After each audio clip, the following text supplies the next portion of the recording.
Jaimee Rogers, good morning. Good morning, guys. How are you? Never better. Never better. The sky never bluer, the girls prettier, or the grass greener. Gee, I'm hinting a sense of facetiousness coming out of TK No. here. I've had a little bit of a cold, but I'm coming out the other side of it. Right. How's that shoulder, though, from your skiing holiday? Yeah, well, that little boy from Japan ran into you. He'll never be the same. Him or you? Both of us. I'm so sorry. All right, I help. Don't leave me alone. I'm okay. I'm fine. Get away. Anyway. Sorry, Jaimee. Guys, plenty to get through this morning, as always. Let's start off with your thoughts. NRL Grand Final is being moved to the SCG in 2020 and then potentially the new Allianz Stadium in 2021. What are your thoughts? You know what? I love the SCG as a ground, but I think to hold a grand final there is not the right thing to do. I think you need to take it to Suncorp Stadium. That's my opinion. Look, we wouldn't have got the $2 billion. The fact of the matter is we wouldn't have got the $2 billion and the two new stadiums if there wasn't the promise of holding the grand finals, right, in Sydney from the New South Wales government, from the code, right? In saying all that, I believe in travelling the game. So I would have liked to have gone to tender and gone, I'm happy for the Origin to be in Perth. I'm happy for it to be at Suncorp Stadium or wherever, the grand final, but that's not the case because financially, the $2 billion, you get some rights with it. The SCG is not a great viewing game. No. Viewing ground for rugby league. If the football stadium was built up and running, yep, I can understand it being played there. And I'd be happy for it to be played there. But the SCG for football, I don't think it's the right move. Now, guys, this week we've seen some real acts of sportsmanship alongside some really disrespectful fans. And we've seen two examples this week with the Toronto Raptors. Their fans were blasted for cheering when Kevin Durant went down. And then Kyle Lowry was waving his hand to the crowd to stop. And then, of course, Virat Kohli, those incredible scenes where he went and told his India fans to stop booing Steve Smith. What needs to be in place here? Do we have teams need to be held accountable for their spectators? I know the AFL have been trying to put things in place. Or we do let booing just happen, and the only thing you stop is if they're racist comments. Well, you're not going to stop the booing, are you? But I think the best thing that could happen happened this week. We saw that the Toronto Raptors players be respectful to Leonard, and we've seen, obviously, the Virat Kohli incident with Steve Smith. I think that's the best education the fans can possibly get. But fans will always boo, but I'm not into booing injured players.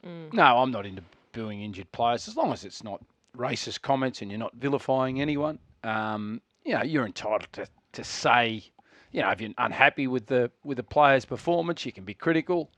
But again, there is a limit in what you can and can't say. All right, and I think most people know what you can and can't say. And I big know one's people get coming carried away with the emotion attachment to the game, but you've also got to be aware of what's happening. The big one's coming up in the world of the AFL. Yes. Where they're having fans kicked out of the ground for being too passionate, offensive barracking, right? But then no one really knows what's offensive barracking and what's not offensive barracking. What is the line? So people are getting kicked out, ejected from the AFL grounds. Yeah, but that's only if you're part of the cheer squad. That's if you're in the cheer squad. I don't think it's generally around the crowd. Okay. I think it's if you're part of the cheer squad. So you can be abusive outside of the cheer squad, No. but not in the cheer squad. Well, I think it's the cheer squad's trying to crack down on the behaviour of the fans that are supporting the game and representing them behind the sticks. That's what I think it is, rather than you've got someone walking around and going, righto, you're out. You've said the wrong thing. Away you go. I think it's being controlled by members of the cheer squad, and if you say the wrong thing, then you're out. Yeah. Well, boys, Origin selection, the teams are going to be announced in just a few days' time. And Freddie's halves decision, who are you going to pick? Do you go with the obvious choice of like a Nathan Cleary and James Maloney purely because they can play together in that short turnaround time in Perth? Or a player like Mitchell Pearce? Who do you pick? I think Mitchell Pearce would be a fantastic selection. I think James Maloney would be a fantastic selection. I think Cody Walker would be hard done by. So for me, look, I think Nathan Cleary, I think he should be left out. Yeah. All right. I don't think he should be there in game 2. I just don't think he's doing enough at this point in time. And I thought even though last week they had a victory over the Roosters, he's still not doing enough for what I want to see my halfback doing. Yeah, Jimmy was the dominant player. So I'm happy for Pearce. I'm happy for Maloney. But I reckon just Nathan at the moment just hasn't got the confidence and he's not contributing as much as I'd like to see him with the ball. He's capable, but he's just not doing it. More than capable, Loz, but he's not the attacking half that New South Wales need at the moment. It's got to be Mitchell Pearce and it's got to be James Maloney. Jimmy's a must.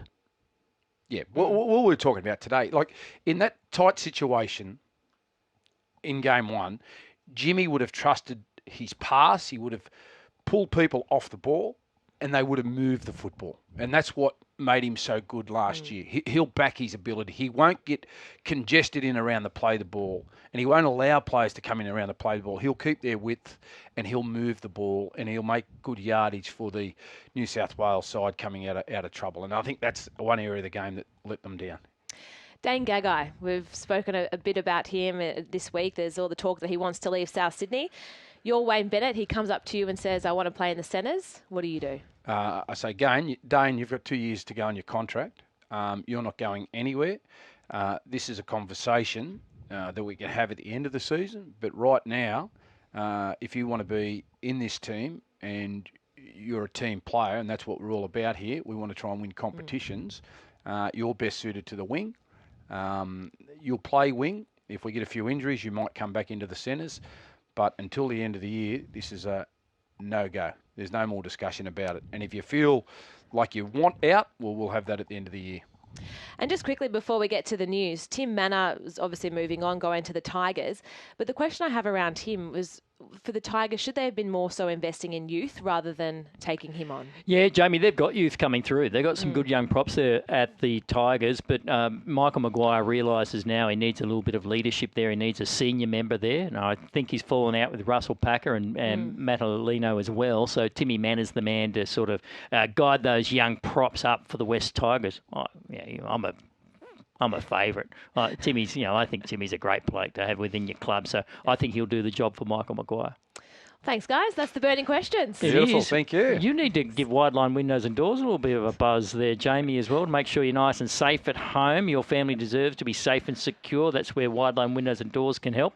The Secure Line screens offer security without compromising on design, and their Safe Line window screens are designed to prevent falls, keeping your youngest family members safe and sound. Give them a look.